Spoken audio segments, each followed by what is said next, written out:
Hello friends, good morning. आसा खालामो नोंथांमोना गासैबो मोजाङै दङ। दा नोंथांमोना APDCL upcoming vacancy नि साख्रिनि सिलेबास लाना फैग्रोबाय, जेराव नोंथांमोना दानो फरायखानानै जाहाथे रेडि थायो आरो एग्जाम जानाय लोगो लोगो नोंथांमोना मोजाङै एग्जामखौ होनो हायो आरो पास खालामनो हायो। दा बे पस्टआ ग्रेड 3, ग्रेड 4 लेभेलनि थागोन। स' नोंथांमोना जायफ्रा 8 पासनिफ्राय डिग्री पाससिम बेयाव एलिजिबल जागोन, हौवाफोर हिन्जावफोर गासैबो अल आसाम केन्डिडेट्स। दा बे APDCL साख्रियाव गासै 5000 खाथियाव भेकेन्सि थागोन बादि नुहुरदों आरो लोगोसे आसाम फरेस्ट डिपार्टमेन्टआव 5000 आरो दा बावैनो अक्ट'बराव स' नोंथांमोना हमना ला दिनै 1 अक्ट'बर, बे अक्ट'बरावनो चान्सखौ मोननो हागौ अनलाइन खालामनो। दा जायखिजाया समासो खिथासिगोन, नाथाय नोंथांमोना सिलेबासखौ नायनानै रेडि जानाया जोबोर इम्परटेन्ट। मानोना सिलेबास फल' खालामाबा एग्जाम पास खालामनो हाया। बेखायनो नोंथांमोना एडभान्स आपडेटखौ लाबोग्रोबाय, जाहाथे नोंथांमोना बयबो मिथियो। दा लोगोफोर, भिडिअखौ नोंथांमोना हानायसेबां शेयार खालाम, जाहाथे बयबो सिलेबास फल' खालामनानै एग्जामाव मोजां एटेम्प्ट खालामनो हायो। दा फै गोबाव खालामा जों थांगोन अफिसियेल, जोङो सिलेबासखौ नायगोन। दा भिडिअ नायनानै मोजां मोनोबा लाइक खालामनो हागोन आरो नोंथाङा चेनेलाव गोदानै फैदोंब्लाबो साबस्क्राइब खालामना लानो हागोन, बेफोरबादि साख्रिनि आपडेट बड' जब इनफो इउटुब चेनेलाव मोननो हानाय बायदि। दा नैबे जाबाय अफिसियेल मोनसे सिलेबास। बेयाव एग्जामा नोंथांमोना 100 मार्क्सनि एग्जाम जायो दे। एग्जामा गासै 100 मार्क्सनि एग्जाम जागोन। बेनिफ्राय टाइमिंआ 2 आवार्स मोनगोन एबा 2 घन्टा नोंथांमोना समखौहाय मोननाय जागोन। आरो बे एग्जामा अफलाइन जायो। नोंथांमोना माल्टिपल चइस टाइपनि कुइसन मोननाय जायो। हमना ला मोनब्रै एन्सार मोनो आरो बेनि गेजेराव मोनसे कारेक्ट थायो। दा हमना ला नोंथांमोना एग्जाम होयो, मिथिखायो। देन बेनिफ्राय नेगेटिभ मार्किंबो दङ बेयाव, आं नोंथांमोननि खिथाखानोसै। नेगेटिभा जाबाय मोनब्रै रं जायोब्ला 1 नाम्बार दानाय जागोन। स' बेनिफ्राय नाम्बार 4 जाबाय बे पस्टआ सहायक।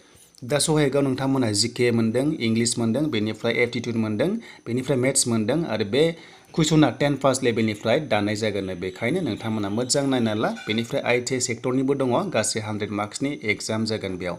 देन बेनिफ्राय ड्राइभार पस्टआवबो सेम सिलेबास दङ, नोंथांमोना बेखौ नायना लादो। 10 पास लेभेलनि फैगोन, जेराव ग्रेड 4 हिसाबै गोग्लैगोन बियो सहायक एन्ड ड्राइभारा। देन बेनिफ्राय नाम्बार 2 आव दङ अफिस फिल्ड एसिस्टेन्ट दङ, नोंथांमोना बे ग्रेड 3 लेभेलाव गोग्लैगोन आरो बेयाव HS पास जानांगोन, होमबासो बेयाव नोंथांमोना एप्लाइखौ खालामनो हागोन बे पस्टआव।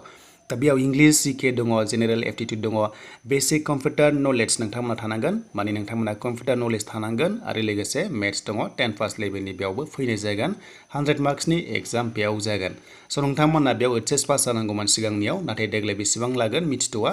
जेब्ला लेटेस्ट फैयो अब्ला नोंथांमोना आपडेटखौ लाबोबावगोन। बेनिफ्राय एकाउन्ट एसिस्टेन्ट अफिसाराव नोंथांमोना एकाउन्टेन्सिनि बागै फैगोन, बेयाव नायदेरनाय। स' नोंथांमोना बेयावबो 100 मार्क्सनि एग्जामखौ होनांगोन। दानिया बेयाव फैनो गोनां सिलेबासा जाबाय इंलिश फैगोन, जिके फैगोन, बेनिफ्राय एप्टिट्युडआनो दङ, कम्पिउटार नलेज फैगोन, बेनिफ्राय आरो लोगोसे मेथ्स दङ। बे जाबाय 10 पास लेभेलनि। 10 पास लेभेलनिया फैजोबगोन नोंथांमोननि गासैबो बे APDCLनि कुइसनफोरा, बेखायनो मोजां नायदो आरो। दा लोगोसे सेलारिया बेसेबां जायो, बैसोआ बेसेबां जायो, जों बेखौ नायनोसै, भिडिअ गोबाव खालामा। दा सिलेक्सन प्रसेसआ बेनो, नोंथांमोना फार्स्टआव एग्जाम होनांगौ आरो बे एग्जामा 100नि जायो आरो नेगेटिभ मार्किं दङ, 0.25 दङ। मोनब्रै रं जायोब्ला 1 नाम्बार नोंनिफ्राय डिडाक्ट जागोन एबा माइनास जालांबाय थागोन आरो। बेखायनो हायैखौ नोंथांमोना एटेम्प्ट खालामनाङा। बे एग्जामा गोरा जायो, मानोना बेयाव नेगेटिभ दङ आरो काटअफआ हाइ लेभेलाव थांनाय नङा। दा बेखायनो नोंथांमोना सिलेबासखौ फल' खालामनांगोन, अब्लानो इजि जागोन। देन बेनिफ्राय जोंहा नायनोसै सेलारि एबा स्केल पेखौ जों दानिया नायनोसै, फैदो। दा जों बेयाव सिरियाल नाम्बार 3 and 4 खौ नायोब्ला बेयाव नोंथांमोना सेम मोनदों। बेनो जाबाय 12,000निफ्राय जागायनानै 42,000सिम जायो आरो बेयाव थायो ग्रेड पे थायो। नोंथांमोना राइट साइडथिं नाय, ग्रेड पेआ ड्राइभारना एसे बारा जायो, 5,500। बेनिफ्राय मोनसेया जाहैबाय 4,500 सहायकआ, बेयाव नोंथांमोना ग्रेड 4 हिसाबै मोनो आरो। दा जोंहा सेकेन्ड नाम्बाराव नायदो, बे जाबाय फिल्ड एसिस्टेन्टआव 16,800निफ्राय जागायनानै 60,500 जायो पार मान्थ। बेनिफ्राय ग्रेड पे थाबावो, बेनो जाबाय 5,800 नोंथांमोननो होनाय जायो।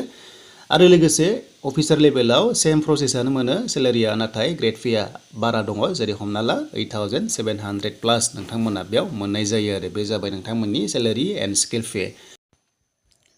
दानिया बैसो होनोब्ला जोबोर मोजां बैसो, बेयाव नोंथांमोना बाहागो लानो हायो। बेनो जाबाय मिनिमाम 18 इयार्स, गाहायसिनानो 18 इयार्स। बेनिफ्राय STफ्रा बेसेबां मोनोनो, बेनो जाबाय 49 इयार्ससिम। 49 इयार्ससिम बे पस्टआव APDCLआव साख्रि मोनो। बेखायनो बयबो रेडि जादो, जायफ्रा बैसो जाबाय नोंथांमोनाबो 49नि गेजेराव दङब्ला मोननो हागोन बा एप्लाइखौ खालामनो हागोन। दा बेनिसिममोन दिनैनि आपडेट APDCL। बेनिफ्राय SLRC रिजाल्टआ नोंथांमोना बे अक्ट'बर दानाव मोननायनि चान्सआ दंखायो। दा माब्ला होयो, माबाफोर जुदि आपडेट मोनोब्ला नोंथांमोनजों शेयार खालामगोन आरो नोंथांमोना आपडेटखौ थाबैनो होगोन। दा बेनोसैमोन लोगोफोर दिनैनि एपिडिसिएलनि सिलेबास एन्ड नोंथांमोननि एग्जामनि प्रसेस एन्ड नोंथांमोना माखासे डिटेल्सखौ मोननो हाबाय।